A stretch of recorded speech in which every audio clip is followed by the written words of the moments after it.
cha pha bol tla kan chung pathiani in fial mi le in phun mi kan tuan the zo mo reina na arung trong ding quan man lak song ta king in chui cha na kan lo kim ding in dei mak swa in chua lu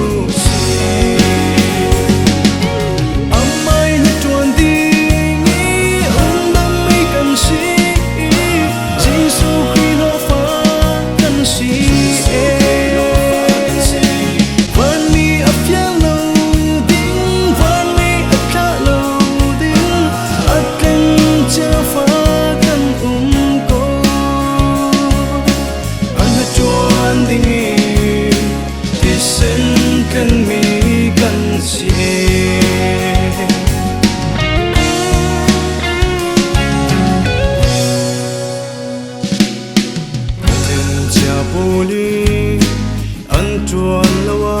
chun tual ro ni lung te poli an chuan an au ding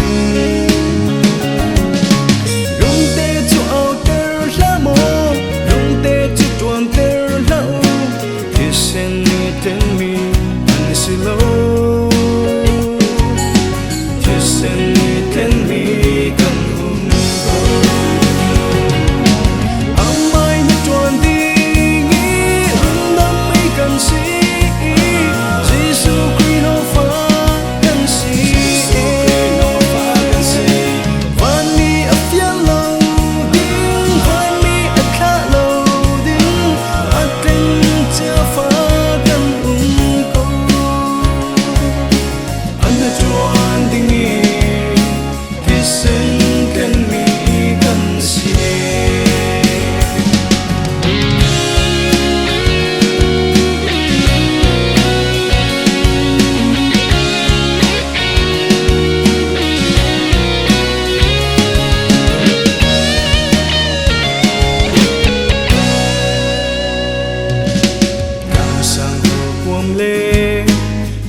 char mun khala amai thana mun tipa fe in kan chuan ding khoi tu thiam tharau kan nei lo thin na nei tu asi arsat na chu dam ro man se chang nem na in chua nu si amai na chuan kan si Jesus Christ fa kan si van mi a fiel lo ding van mi a kha lo ding at ten cha fa kan ko an na chuan ding kisen kan mi kan si amai na chuan kan si Jesus Christ lo fa